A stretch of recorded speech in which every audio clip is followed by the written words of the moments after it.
রানা সিদ্দিক জানতে চেয়েছেন বাজারে ড্রেসিং করা মুরগি খাওয়া যাবে কিনা। ভাই রানা, বাজারে ড্রেসিং করা মুরগি খাওয়া যাবে, তবে না খাইলে ভালো, ঝামেলা মুক্ত।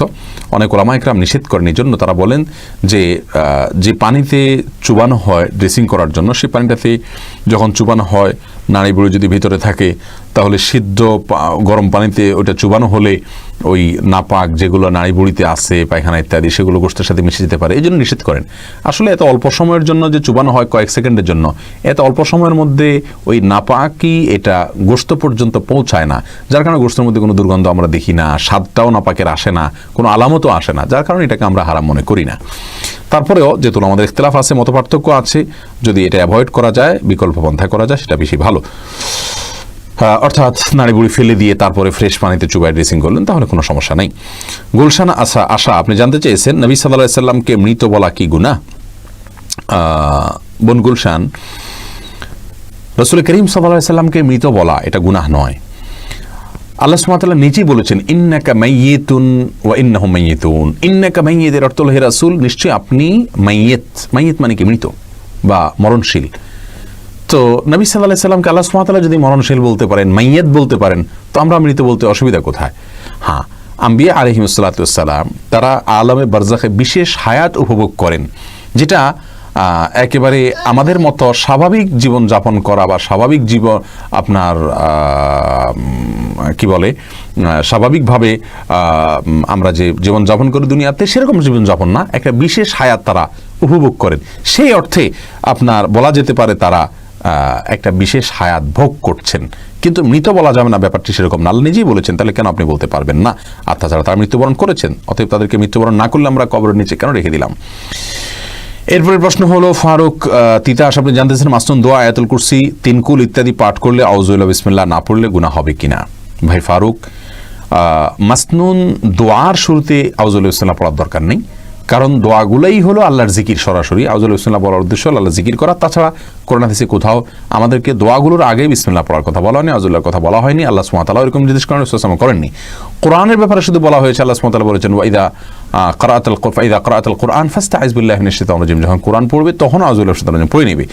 আর নবী সাল্লাল্লাহু আলাইহি ওয়াসাল্লাম প্রত্যেকটা সূরার আগে বিসমিল্লাহ পড়েছেন, সেই হিসাবে আমরা সূরার আগে যখন পড়বো তখন বিসমিল্লাহ পড়বো, আর তেলাওয়াত যখন শুরু করব প্রথমে তখন আউযুবিল্লাহ পড়বো, এবং সূরা শুরু হলে বিসমিল্লাহও পড়বো। আর যদি সূরা শুরু না হয়, মাঝখানে হয়, তাহলে শুধু আউযুবিল্লাহ পড়বো, যেহেতু শুধু আউযুবিল্লাহ করার নির্দেশ করা হয়েছে।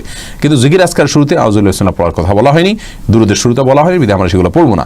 আর সকাল সন্ধ্যার আজকার যেগুলো পড়বো, সেগুলো যখন শুরুতে পড়বো আয়াতুল কুরসি অথবা তিনকুল, তখন অবশ্যই আমরা আউযুবিল্লাহি বিসমিল্লাহ নিয়ম অনুযায়ী সেখানেও পড়বো, কারণ এগুলো কোরআনের আয়াত, যদিও জিকির হিসাবে পড়া হচ্ছে।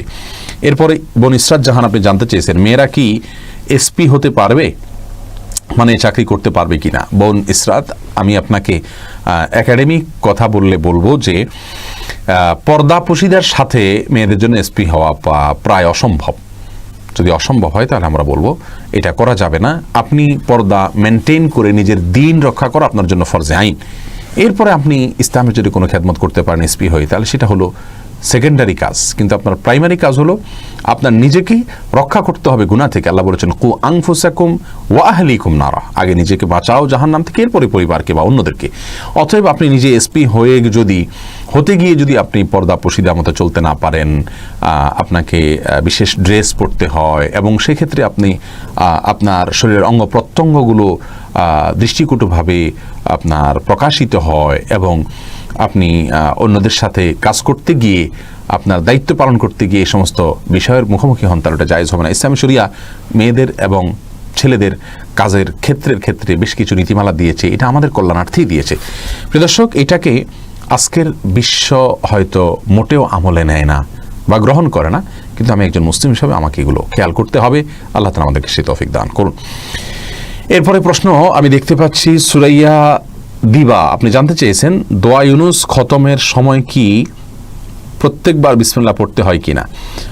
প্রথম কথা হলো দোয়া ইউনুস খতম বলতে কোনো খতম নাই, তবে হ্যাঁ আল্লাহ সুবহানাহু ওয়া তাআলা কোরআনে কারীমে বলেছেন ইউনুস আলাইহিস সালাম যে দোয়া পড়েছেন লা ইলাহা ইল্লা আনতা সুবহানাকা ইন্নী কুনতু মিনাজ জালিমিন, এই দোয়ার আলোচনা করে আল্লাহ তাআলা শেষে বলেছেন ওয়া কাযালিকা নুনজিল মুমিনিন, একইভাবে আমি ঈমানদারদেরকে মুক্ত করে থাকি, যেভাবে ইউনুসকে আমি এ দোয়া পড়ার মাধ্যমে মুক্ত করেছি। এই জন্য আমাদের কোনো বিপদ আপদে পড়লে আমরা দোয়া পড়তে পারি, এটা ভালো, প্রশংসনীয়।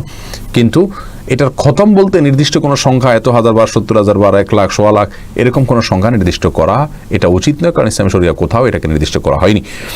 আর দোয়ানুসের আয়াত, এটা যদি দয়ানুস যদি কোরআন আয়াত, এই জন্য যখন প্রথমবার পড়বেন, প্রথমবার আপনি আউযুবিল্লাহ পড়ে নেবেন, এরপরে যতবার পড়বেন আর আপনার আউযুবিল্লাহ কিছু পড়ার দরকার নেই। ইমরান হক বাপ্পি জানতে চেয়েছেন, বাবা মা যদি দায় রাখতে না দেন তাহলে করণীয় কি? ভাই ইমরান, আমরা বাবা মার কথা শুনবো, অবশ্যই শুনতে হবে। আল্লাহ সুবহানাহু ওয়া তাআলা নিজেই বলেছেন বাবা মার কথা মান্য করতে এবং তাদের প্রতি সদাচরণ করতে। আল্লাহ সুবহানাহু ওয়া তাআলা বলেছেন ওয়াবিল ওয়ালিদাইনি ইহসানা। কিন্তু সে আল্লাহ যিনি নির্দেশ করেছেন তারই রাসূল সাল্লাল্লাহু আলাইহি ওয়াসাল্লাম আমাদেরকে বলেছেন লা তাআতা লি মাখলুকিন ফি মাসিয়াতিল খালিক, বা আমার কথা শুনবো, নির্দেশ মানবো, তবে যতক্ষণ পর্যন্ত তারা আমাদেরকে আল্লাহ এবং তার রাসূলের বিরুদ্ধে যেতে না বলবেন।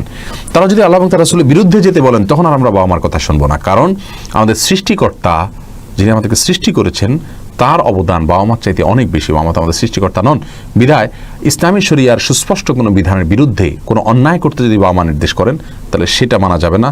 দায়ী যদি বাবা মা রাখতে নিষেধ করেন তাহলে বাবা মার সেই নিষেধকে মানা যাবে না, তবে তাদের সাথে ব্যবহারও খারাপ করা যাবে না।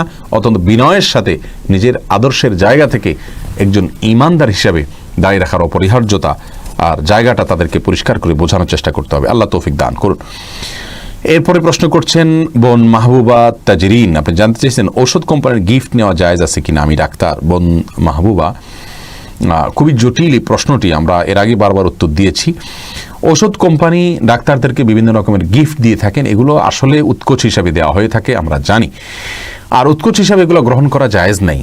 আপনার কাছে কোনো পেশেন্ট যখন আসেন নির্দিষ্ট সময়ের জন্য, ওই সময়টাতে আপনাকে ভিজিট দিয়ে তিনি কিন্তু আপনাকে এক ধরনের ভাড়া নিয়ে নেন। এই টাইমটাতে আপনি তার চিকিৎসার জন্য যা কল্যাণকর সেটা পরামর্শ দেওয়া আপনার কর্তব্য। আপনি এখানে যদি অন্য কারোর স্বার্থ খেয়াল করেন তাহলে আপনি এই লোকটার টাকার সাথে বেইমানি করলেন, প্রতারণা করলেন, যেটা আপনার জন্য জায়েজ নেই। এই আদর্শের জায়গাটি আমাদের চিকিৎসক ভাই বোনদের খেয়াল করা উচিত।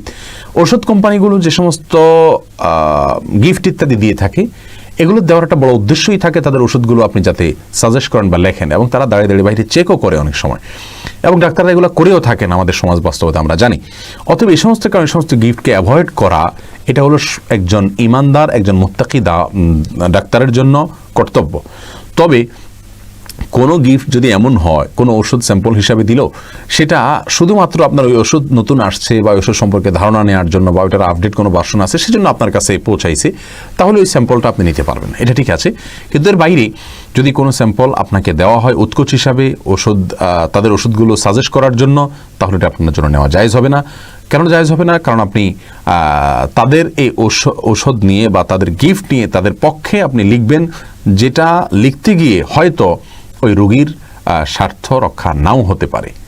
আর যদি বলেন যে রোগীর কোনো ক্ষতি হবে না, রোগীর কোনো স্বার্থ নষ্ট হবে না, তারপরেও আপনাকে ওই সময়টা রোগী আপনাকে টাকা দিয়ে নিয়েছে, এই টাইমটাতে আপনি আরেকজনের কাজ করছেন, ব্যাপারটা এরকম দাঁড়ায়। এই জন্য বিষয়টা আসলে অনৈতিক হয়ে যায়, অন্যায় হয়ে যায়। আল্লাহ তাআলা আমাদেরকে হেফাজত থাকার তৌফিক দান করুন।